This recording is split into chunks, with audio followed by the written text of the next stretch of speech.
Assalamualaikum warahmatullahi wabarakatuh. Nama saya Ilham Izzati binti Ihsan, merupakan salah seorang daripada kumpulan 4 yang akan menerangkan tentang pemikiran saintifik Muslim pada bab 6. Sains ini merupakan pemahaman manusia yang disusun dalam satu sistem mengenai kenyataan, bahagian-bahagian dan hukum-hukum tentang hal ehwal yang diselidiki, seperti agama, manusia dan juga alam yang terjangkau jauh oleh daya pemikiran. Jadi, kebenarannya boleh diuji secara empiris ataupun eksperimental. Menurut Khairuddin Harun, tradisi sains tamadun awal, terutamanya tamadun Islam, mereka menggunakan sebahagian daripada kaedah empirikal, matematik ataupun logikal. Metodologi sains Islam telah mengkaji kaedah yang bukan empiris seperti ilham dan kaedah kasyf ataupun gnostik adalah tergolong dalam metodologi saintifik, dan kaedah-kaedah ini pernah diamalkan oleh tokoh-tokoh sains Islam yang terkenal pada dahulu. Jadi, definisi metodologi saintifik adalah lebih luas daripada apa yang biasa kita fahami. Ini bermakna bidang ilmu dalam tradisi sains Islam adalah meliputi berbagai bidang. Seterusnya saya akan menerangkan tentang teras pemikiran sains dan teknologi dalam Islam. Dia terbagi kepada 4. Satu ialah kebebasan berpandukan wahyu, toleransi, kelestarian hidup dan juga keamanan. Untuk kebebasan berpandukan wahyu ni adalah ajaran Islam. Dia tak menghalang umat manusia untuk melakukan aktiviti dalam penghasilan sains dan teknologi. Sebab dalam Islam, sains dan teknologi ini berkait rapat dengan keimanan seseorang untuk melakukan reka cipta dan juga penghasilan teknologi tersebut. Jadi, kalau seseorang tu dia berpegang teguh pada syariat Islam, jadi dia akan menghasilkan produk yang dapat memenuhi syarak dan juga mendapat keredaan daripada Allah Subhanahu Wa Taala. Okey, yang kedua ialah keamanan, iaitu teknologi dan sains mestilah mengingatkan dan mendekatkan seorang kepada Allah Subhanahu Wa Taala. Penghasilan teknologi itu mestilah digunakan sebagai alat yang dapat memakmurkan alam dengan tujuan penggunaannya itu ke jalan yang betul, dan juga dia tak boleh menggunakan ke jalan yang salah ataupun maksiat yang dapat memudaratkan alam.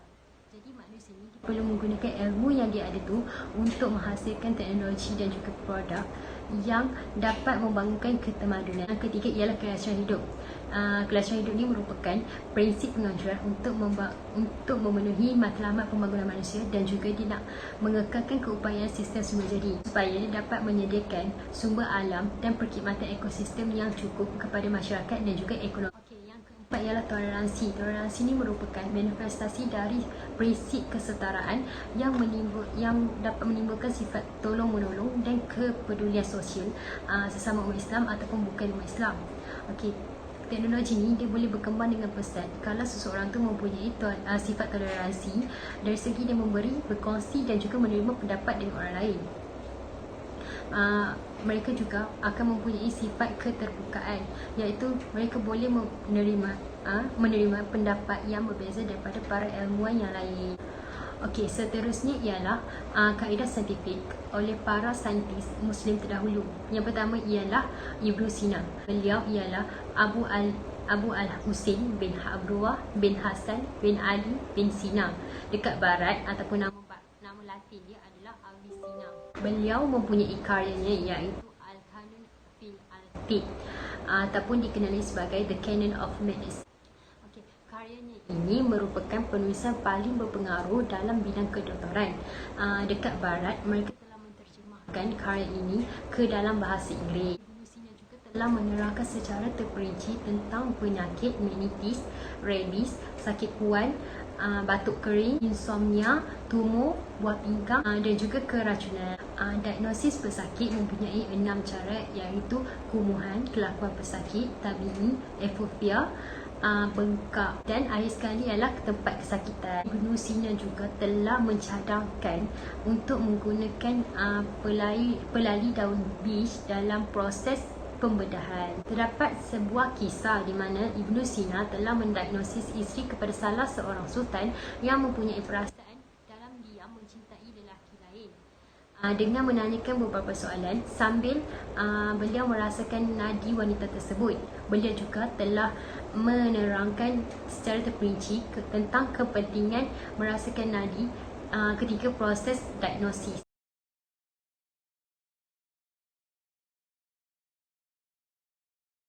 Saintis Muslim ialah Abu Bakar Muhammad Ibnu Zakaria Al-Razi. Beliau dikenali sebagai Razes di kalangan orang-orang barat. Beliau merupakan sarjana Muslim Parsi. Al-Razi belajar matematik, falsafah, astronomi dan juga kimia di Baghdad daripada gurunya yaitu Humayun Ibnu Ishaq yang sangat terkenal dalam bidang perubatan di Greek, Parsi dan juga India. Al-Razi merupakan ahli perubatan yaitu dokter dan juga ahli falsafah dan ahli kimia yang sangat dihormati dalam kalangan orang-orang muslim dan juga barat. Al-Judari wal Hasbah merupakan hasil penulisan yang asli dan terawal yang dikarya olehnya. Penulisan tersebut adalah berkaitan dengan demam campak dan juga cacar. Ia diterjemah dalam bahasa Latin dan juga bahasa-bahasa lain yang terdapat di sekitar Eropa. Ia telah diterbitkan lebih daripada 40 kali daripada tahun 1498 hingga 1866 AD. Menurut beliau, penyakit cacar adalah Al-Judri dan penyakit campak adalah Al-Hasbah. Dalam metode itu, beliau telah menjalankan pemerhatian terhadap pesakit dan menerangkan simptom-simptomnya dengan sangat terperinci. Beliau juga telah membezakan penyakit campak dan juga penyakit cacar berdasarkan pemerhatiannya. Menurut beliau, demam campak merupakan demam yang berlarutan dan akibatnya ialah sakit di bagian belakang, gatal di bagian hidung, dan juga menggigil semasa tidur. Seterusnya ialah bidang kimia. Beliau telah mengkatalog dan menerangkan secara terperinci eksperimen yang dijalankan dengan mengikut urutan. Yang pertama ialah bahan yang digunakan, yang kedua radas yang digunakan, dan yang ketiga ialah keadaan dan juga kaedah eksperimen yang dijalankan. Beliau telah menemukan makmal modern dan juga mereka cipta, menerangkan, dan juga menggunakan lebih daripada 20 instrumen dalam eksperimennya. Sekian saja daripada saya.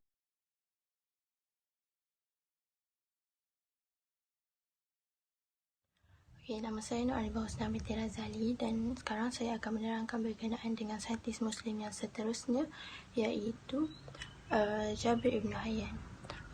Jabir Ibn Hayyan ini merupakan bapa kepada ilmu kimia. Beliau di barat dikenali sebagai Gibber. Nama sebenar beliau adalah Abu Abdullah Jabir bin Hayyan Al-Kufi As-Sufi. Beliau merupakan orang pertama yang bercakap berkenaan dengan ilmu kimia.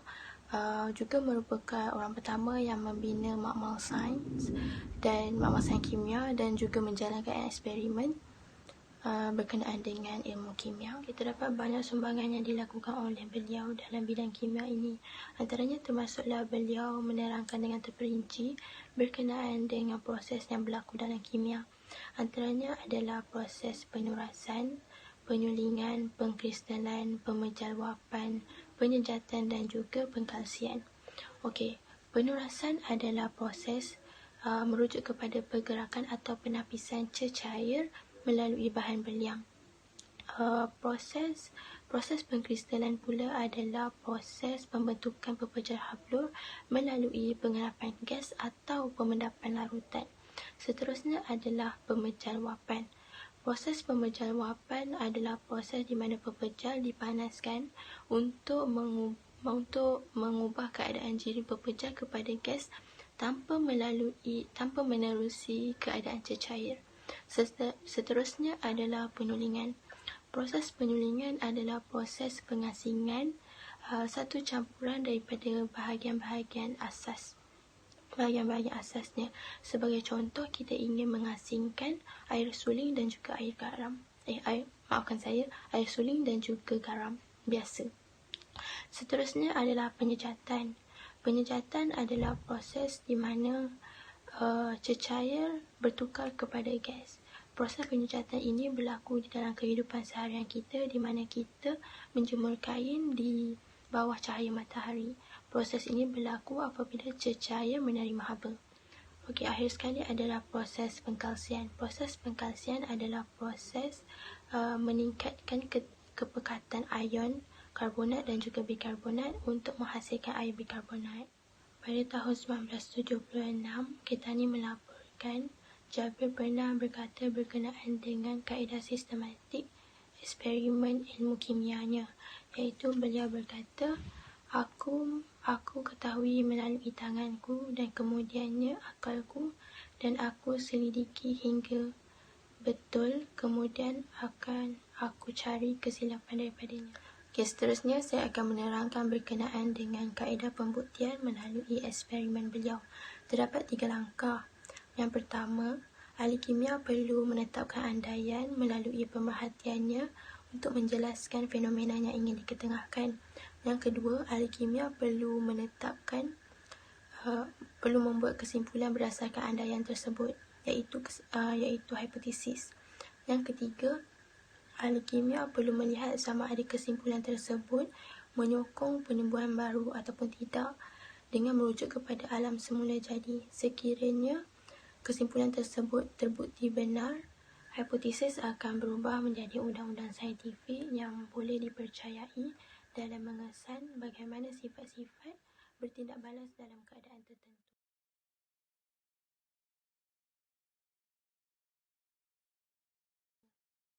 Assalamualaikum warahmatullahi wabarakatuh. Nama saya Muhammad Kamal Hashimi bin Abu Hassan. Guru kami iaitu guru 6 diberi topik iaitu saintis Muslim, di mana saya akan menerangkan tentang seorang tokoh Islam iaitu Ibnu Haytham. Okey, secara ringkasnya nama sebenar beliau adalah Abu Ali Al-Hasan Ibnu Al-Hasan Ibnu Haytham. Beliau dikenali dengan nama samaran iaitu Ibnu Haytham. Di dunia barat, beliau dikenali sebagai Al-Hazan. Beliau dilahirkan pada tahun 364 Hijrah bersamaan dengan 965 Masihi di negeri Basrah, Iraq. Beliau dibesarkan di kedua kota iaitu kota Baghdad dan kota Basrah, di mana kota tersebut menjadi pusat ilmu pengetahuan Abbasiyah ketika itu. Di kedua kota inilah beliau memulakan pendidikan awalnya sebelum dilantik sebagai pegawai pemerintah di negeri tersebut. Beliau merupakan seorang cendekiawan Muslim yang terkenal, termasyhur ketika zamannya sama ada di benua Eropah dan negara Islam. Beliau banyak memberi sumbangan kepada peradaban Malaysia, dan kepakaran beliau adalah beliau pakar dalam bidang matematik, fizik, sains, psikologi, dan paling ketara adalah beliau pakar dalam bidang optik. Secara mudahnya, pakar dalam bidang penglihatan.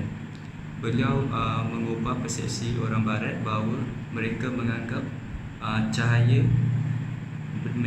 penglihatan manusia dihasilkan kerana mata menghasilkan cahaya kepada objek. Tetapi Ibnu Haytham berkata bahawa cahaya memasuki mata melalui satu garis lurus dan menghasilkan objek. Beliau memberikan konsep penglihatan dan cahaya serta mengkaji kaedah saintifik lebih daripada 200 tahun sebelum Eropah, serta beliau juga membuat kajian melalui secara eksperimen dan fizikal. Beliau banyak memberi sumbangan kepada peradaban manusia dan beliau telah menulis lebih daripada 200 buku. Antara kitab yang terkenal adalah kitab Al-Manazil, iaitu Book of Optic. Dalam kitab tersebut, beliau telah menerangkan sifat-sifat cahaya dan telah mengkaji secara uji kaji fizikal dan eksperimen. Antara contohnya adalah cahaya bergerak di suatu garis yang lurus melalui satu hipotesis di mana beliau melihat cahaya melalui satu lubang kecil dan bergerak di suatu garis yang lurus, dan gambar tersebut dipancarkan secara bertentangan. Antara contoh lain adalah beliau merupakan orang pertama yang mengkaji konsep pinhole kamera dengan menggunakan obscura kamera, di mana beliau membuat hipotesis bahawa cahaya tidak bercampur dengan warna di udara. Melalui hipotesis ini, beliau memerhati apa yang berlaku apabila cahaya bersinar dengan pembukaan ataupun aperture, dan merekodkan hasil kajian bahawa cahaya tidak bercampur dengan warna di udara. Sumbangan beliau amat besar dan kita dapat rasai sehingga hari ini, iaitu melalui penggunaan kamera dan kacamata. Kalau kita lihat, kamera itu sendiri juga berasal daripada bahasa Arab, iaitu kumra, dan diibaratkan nama menjadi kamera. Dan beliau juga amat berjasa kepada cara kita, persepsi kita terhadap cahaya dan penglihatan. Itu sahaja daripada saya. Terima kasih.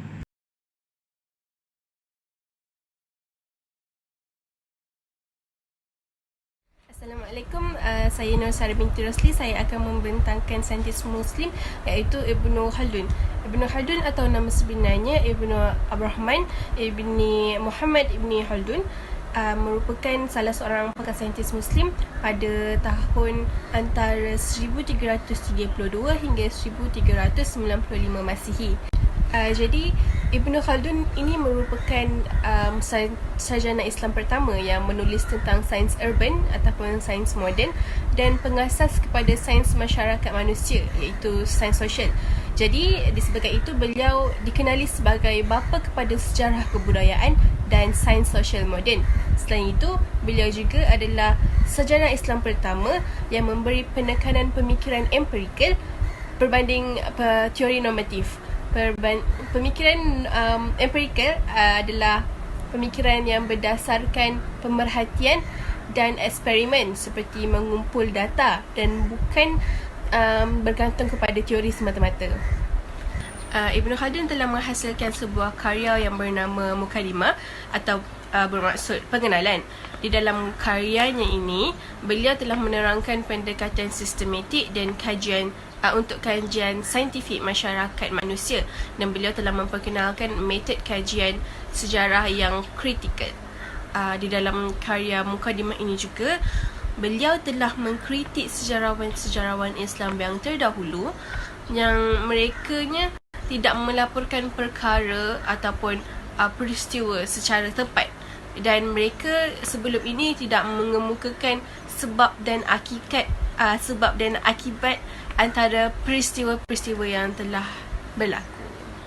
Selain itu, Ibnu Khaldun juga telah mengemukakan beberapa metodologi dalam pengkajian sejarah dan sains sosial. Jadi yang antara metodologinya adalah yang pertama, ahli sejarah sepatutnya memberi informasi sejarah yang betul dan menilai data sejarah yang tersedia daripada aspek kritikal dan menganalisis punca dan kesan sejarah itu berlaku.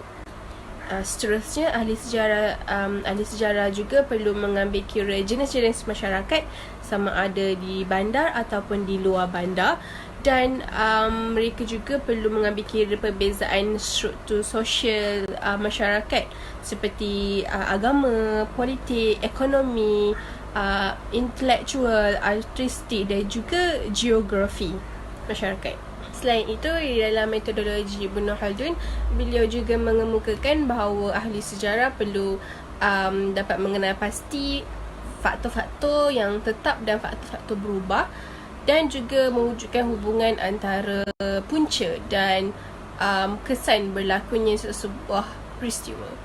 Dan yang terakhir, ciri-ciri peribadi mereka melaporkan sejarah, maklumat perlu dianalisis.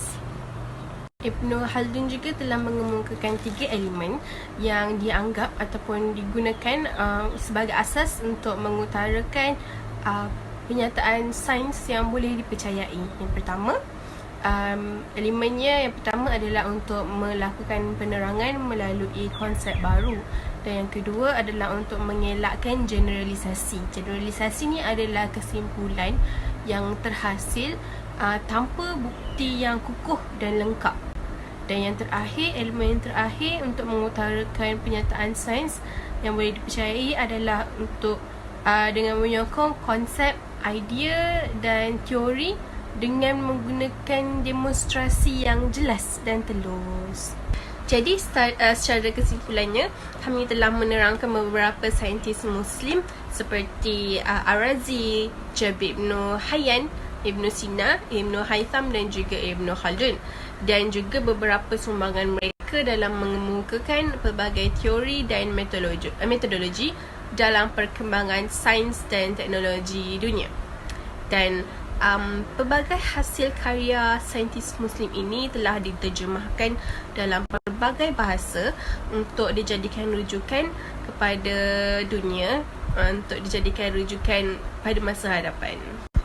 Jadi saintis-saintis Islam ini juga telah menguasai pelbagai disiplin ilmu dan berpegang teguh kepada agama dan mempunyai akhlak yang tinggi dan berdedikasi.